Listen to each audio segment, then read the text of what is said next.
Welcome back to Workplace Truths with MsKnowledge. I am Andrea MsKnowledge Gatson, and today we're going to talk about one of the most overlooked leadership skills there is. We often celebrate the leaders who speak the loudest, command the room, and always have the answers. But the leaders people remember most are usually the ones who knew how to listen.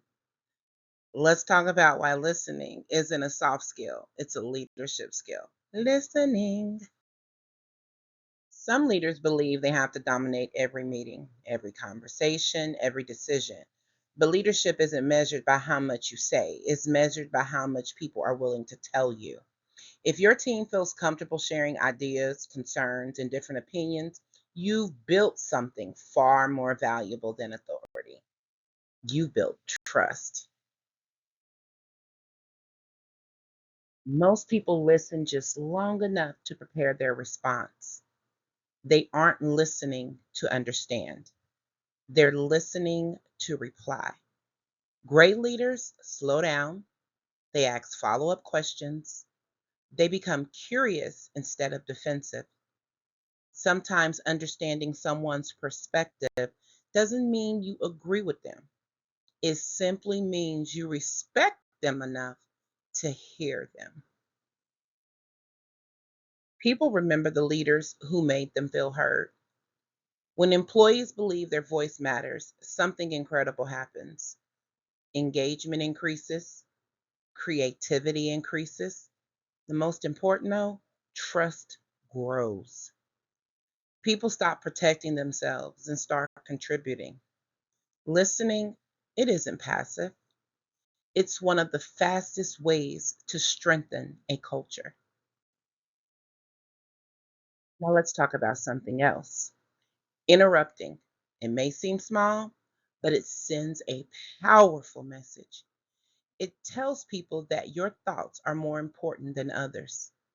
Sometimes the best thing a leader can do is pause, let people finish, and allow silence. Give someone enough space to fully explain what they're trying to say. You'd be surprised how many great ideas never make it to the table because someone cut them off.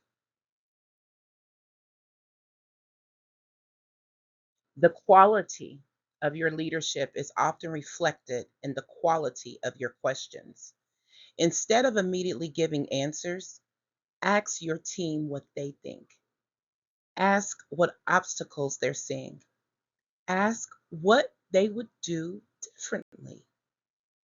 Questions always create ownership. Ownership is going to create accountability. And accountability, it builds stronger teams. Feedback, it isn't always comfortable.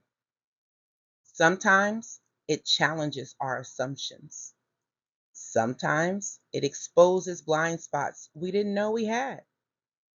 But that's exactly why it's valuable. Strong leaders don't punish honesty, they reward it. The more people believe they can give honest feedback without fear, the stronger your organization becomes. Years from now, people probably won't remember every meeting, they won't remember every email, but they'll remember how they felt working with you. Did they feel respected? Did they feel valued? Did they feel safe enough to contribute? Leadership leaves an emotional footprint. Make yours one that inspires confidence.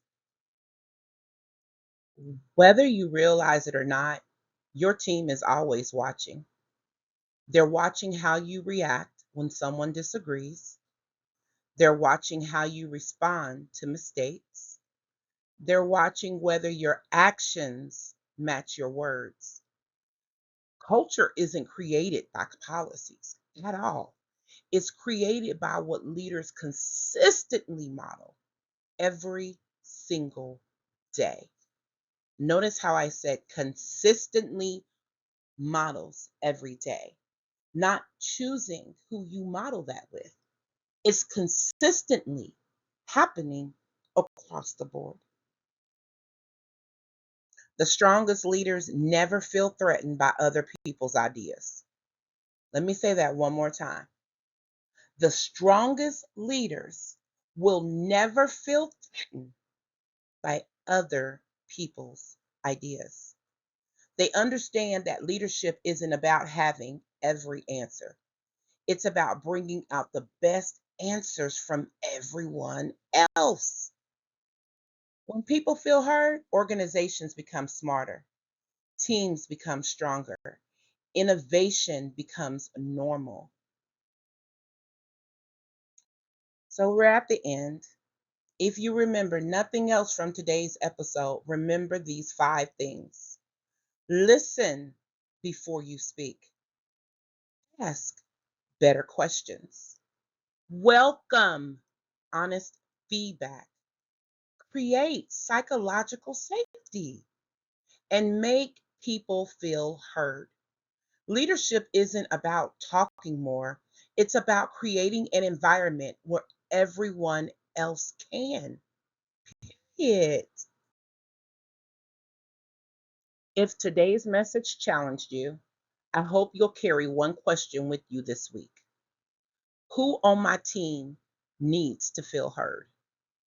Sometimes the greatest act of leadership isn't giving another speech, it's giving someone your full attention.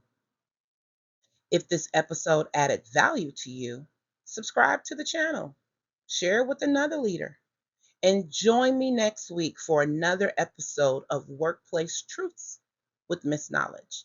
Until next time, keep listening, keep leading, and keep breaking chains, building knowledge, and creating change. I'll see you in the next episode. Bye.